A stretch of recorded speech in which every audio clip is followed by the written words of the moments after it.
Hello and welcome to Warehouse 421 Experience. My name is Sham. I am a photographer and architect.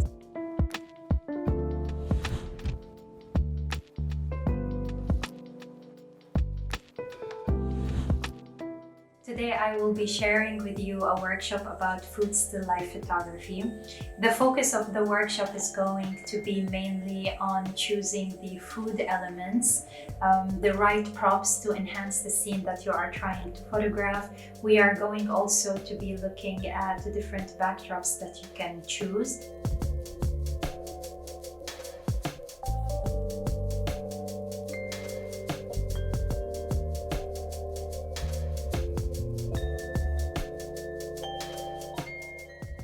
So the focus is less on the technical part of photography and more about the still life part.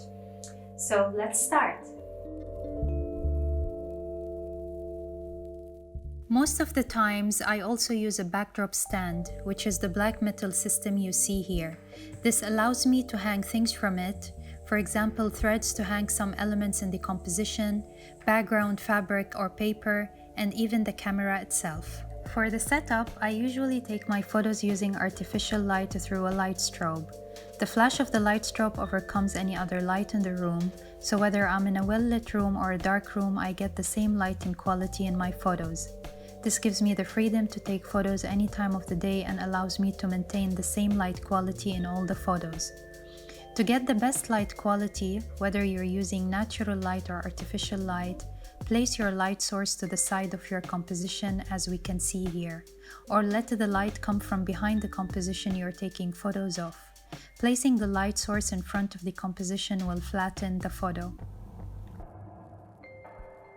So for today's overall compositions, we are going to be using some raw ingredients of a certain dish or meal. So we will dissect the main ingredients and create a still life out of them. And in some other compositions, it's going to be more freestyle. So we're just going to use food elements depending on their colors, on their shapes, sizes, and the way they will complement the props that we are going to use. For our first composition, we are going to use the raw ingredients for kimchi. This photo of the kimchi that I'm going to do next is actually from a series of photos I'm creating for a restaurant. Due to the current situations, I was not able to physically be there to photograph their dishes. Instead, we decided that they provide me with a list of ingredients related to one of their menu items, and I create a still life with these elements. So let's look at all the elements. For this cabbage, we're going to use 1 or 2 sheets only, but make sure that all your vegetable is fresh and all the edges are crisp. We will use nori sheets, and as you can see, it has a very nice texture and it allows for the light to filter through. We will use some red pepper. As you can see, the edge of my pepper is a bit dry. So as I mentioned, make sure that all the ingredients are quite green and crisp. We will use some radish. And also kimchi has vinegar in it, but for now I just placed water. And of course, feel free to customize the ingredients with any other ingredients that mimics the shape or the color. For the props, I will be using blocks of marble. I have a green marble and a gray one. I'm still gonna decide which one to use. The green complements the nori sheets color, and the gray of course creates more contrast. We will need fishing rope, or you can use any rope that is accessible to you. This mainly will be used if we want to have some elements floating in our composition. We need some fishing hooks to hang the vegetable, but also you can just tie the vegetable, but this will make the post-editing easier. And we need some pins. For the backdrop, I am using a paper sheet as I mentioned, we are going to be discussing different backdrops. So what's really nice about the paper backdrops is that they are very cheap and you can find them in a variety of colors. But of course, the negative thing about them is that they get dirty very easy, especially if you're using food elements, and you will need to change them often. So let's start our composition. So I would like to go for a sort of layering effect with all the items that I have. I am going to place the marble block, and I am going to have the nuri sheet somewhere behind it. I just need to decide which direction, and try to always have some elements to support the elements in front of them. So I'm gonna have this sheet here.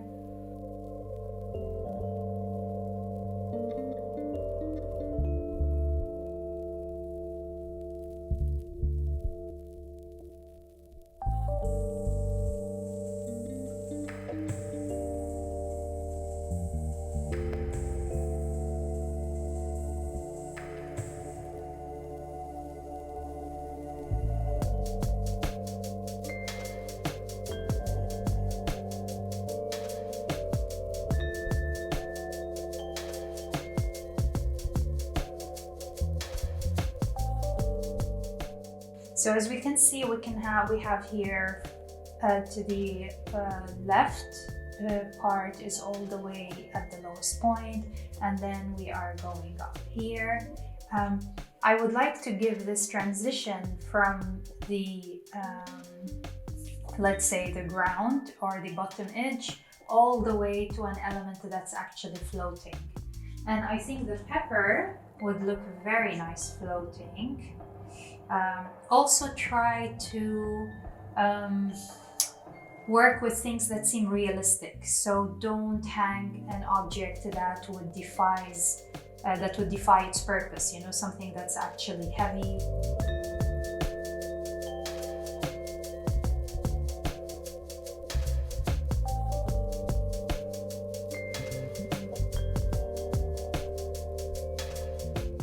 I would like it though to be somewhere here, so we can have the white backdrop showing the pepper. So I'm gonna have to fix it from the top, or what is even easier is to move our items here. As you can see, a lot of the decisions I am taking while we are creating the composition. And then we need to make sure this is stable.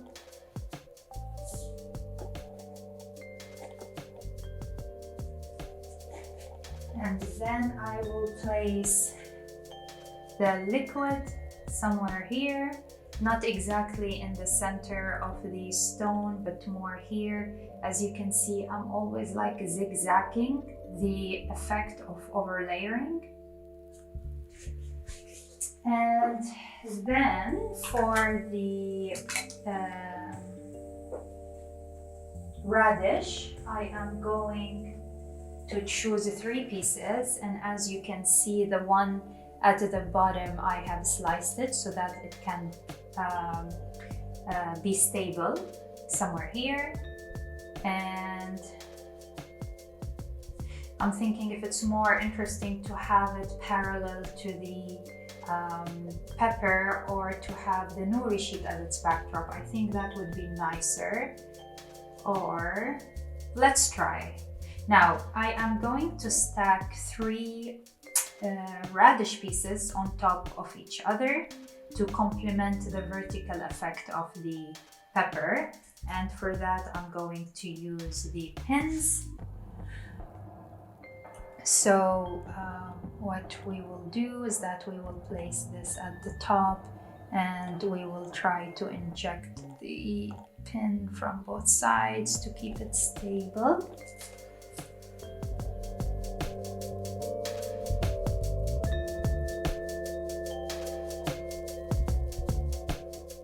As you can see here, I already have some stains on the paper. We're gonna post-edit them, but as I mentioned, that's why it's very hard to work with paper surfaces.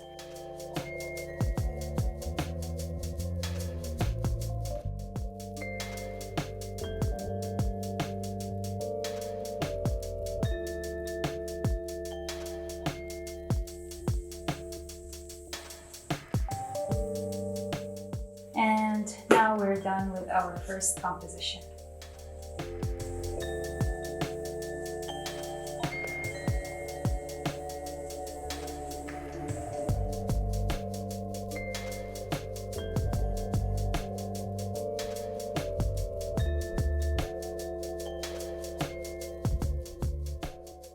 As opposed to the first composition in which I have used a stone block, I want to show you how you can create your own props without using any additional ones. So here I am going to build a cube out of chipboard, and then we are going to look how to use it in the composition. We are going to cut all the sides first, and be careful with your hands while you use the cutter, and try not to cut the board from the first time. So go maybe 2 or 3 times without adding a lot of pressure, so that all the edges are quite sharp.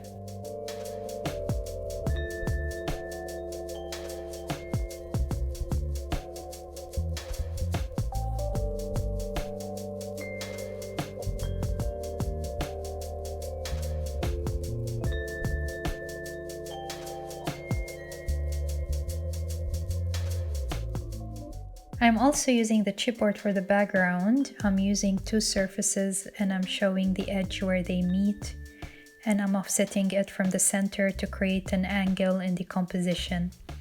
Now I will place the cube I have built from the same material and will rotate it to see its volume, so it shows that it's a 3D object rather than just a plane.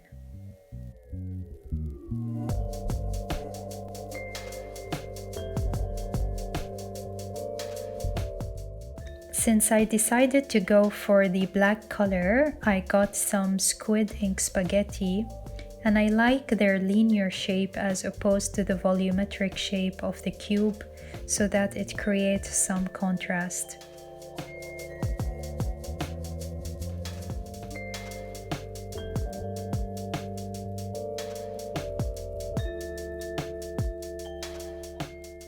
Sometimes I have a very clear visual idea of how I want the final composition to look like, and sometimes I have to experiment, place some objects around and see them in relation to each other.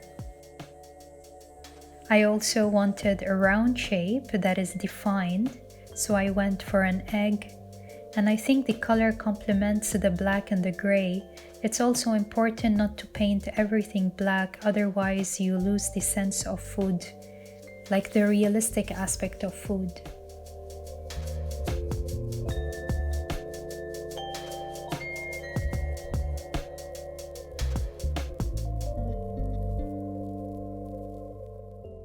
As you can see, I'm a big fan of floating elements, so I want to see how the egg will look like floating in this composition.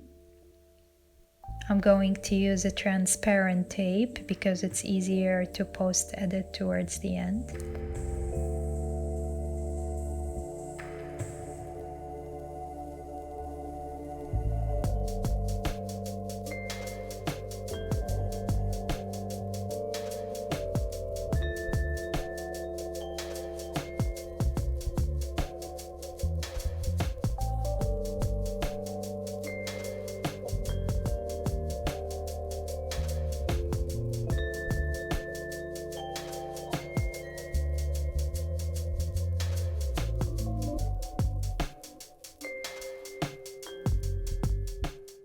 As you can see, all the textures are very smooth, the backdrop, the cube, and even the egg's texture. So in order to add a bit of a contrasting texture, I am going to use the wrinkled nylon sheet. It is basically the front sheet from one of the frames that I have bought, you know, these like protective layers. And what it's nice is that it reflects light and it allows for the wrinkles to show in the background.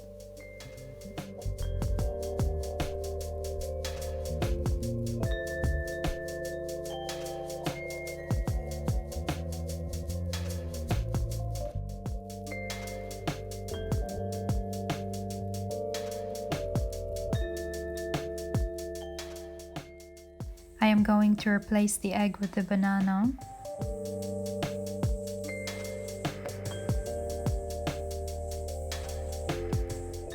I have spray painted a banana.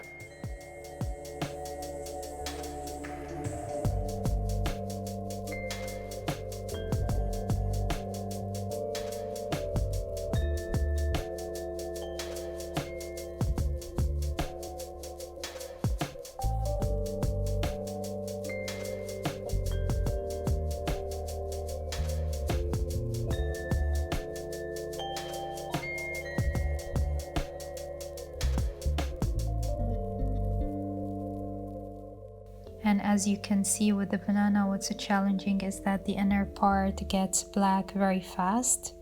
So I need to have a prior idea of what I'm trying to achieve with it so that it still looks sharp and fresh in the photos.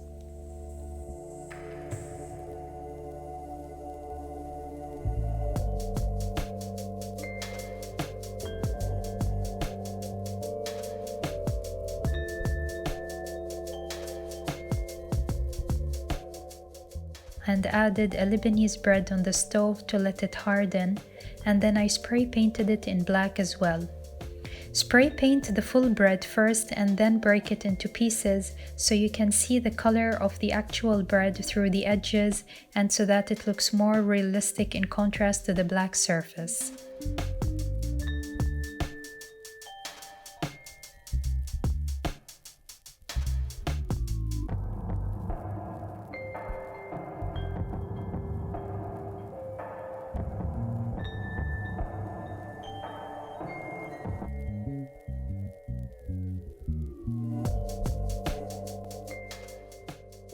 It would be interesting to see if both halves of the banana are going to match while they are hanging, because I think they're gonna be rotating a lot.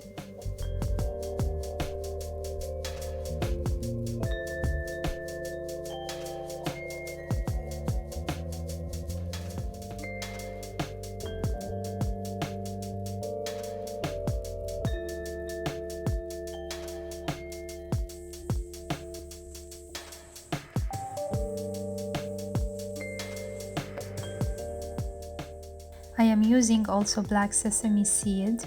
I thought since we are using black elements it would be a nice addition, and due to the nature of sesame seeds with the grainy effect, I think it adds a really nice touch to the overall composition.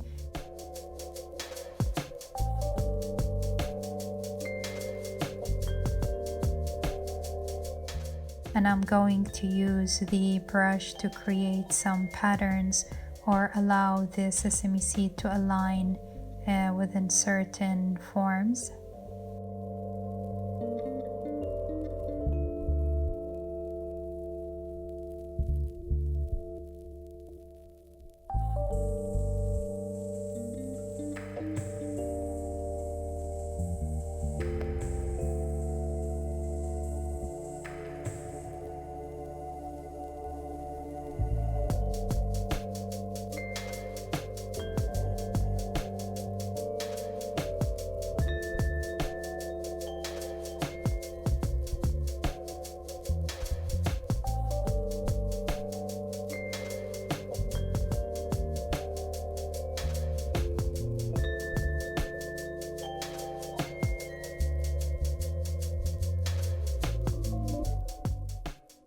After seeing the banana hanging into two halves and seeing the gap in between the two pieces, it actually occurred to me that it would be nice to have some element that is actually crossing between the two halves. And I looked around me in the room and there were some flowers, so I wanted to give this a try.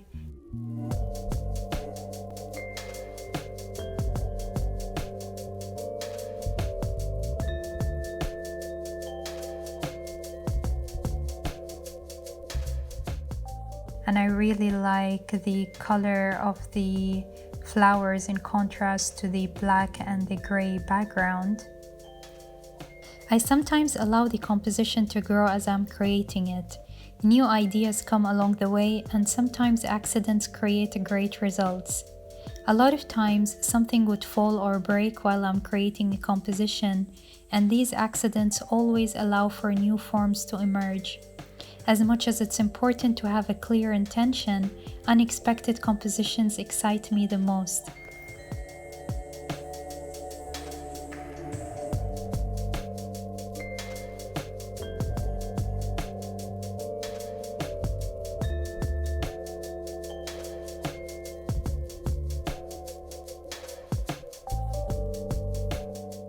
For this composition, I'm using leftover objects within my reach.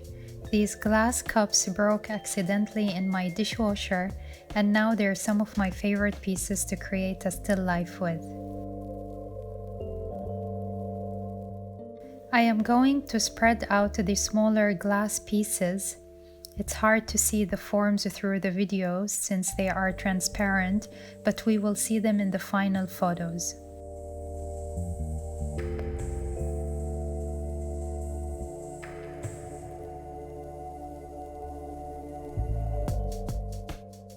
I am also reusing the nuri sheet, and I have cut it this time into a circle.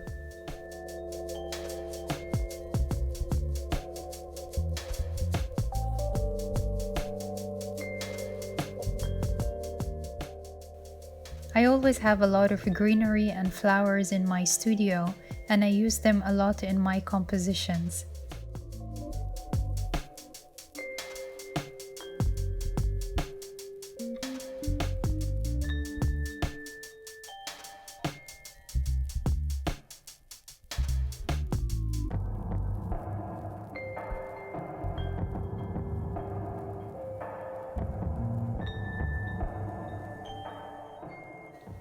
I'm also using a small piece of a green floral foam to stick in it my greenery or flowers.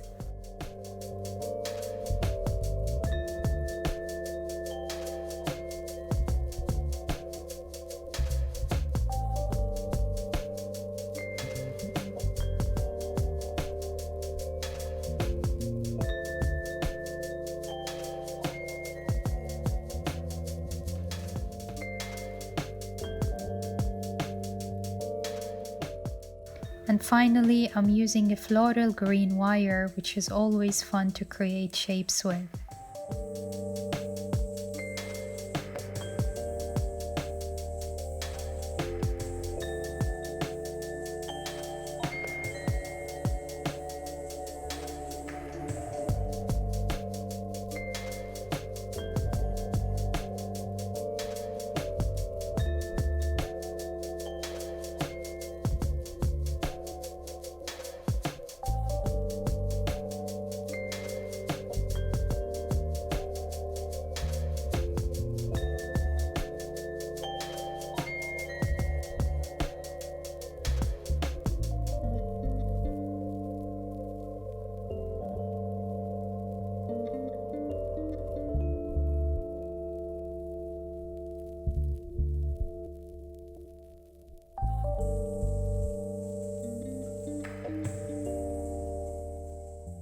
When you have various elements spread apart in a composition and you are not sure on what basis to place them in relationship to each other, try to base them on a certain rule.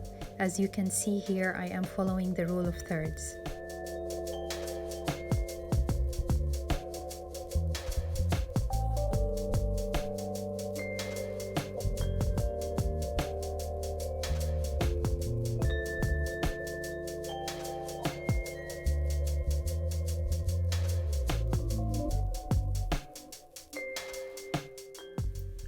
For our last composition, I will place a paper backdrop and a glass sheet on top of it, or you can place an acrylic sheet.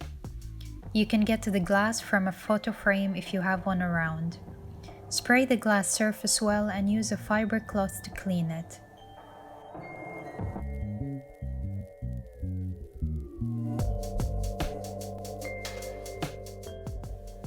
I am going to pour some milk until it flows over, and my intention is to have the top part of the glass in focus and the backdrop with the overflowing milk blurred in the background.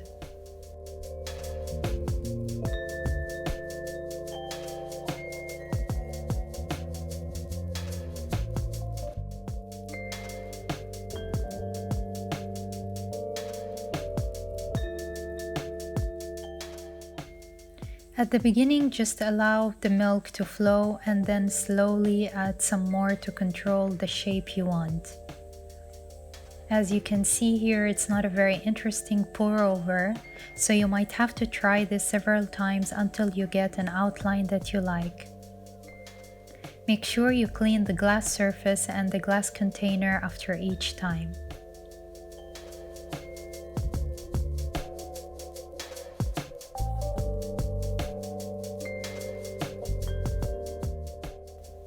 For styling, I'm going to use some nuts to reflect what type of milk it is. In this case, it is hazelnut milk. The inspiration process varies while creating these compositions. It's important to know first of all the purpose of the images and where are they going to be used. Are they for your personal use? Do you have a cooking blog? Do you want to post them on social media?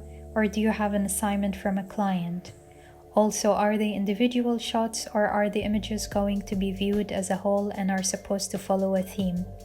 Having the answers to these questions help you narrow down your options and helps you focus on what you are trying to achieve.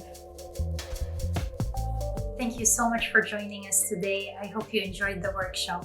If you felt inspired and you created any still life, please feel free to share them with me via email or on social media. Thank you so much.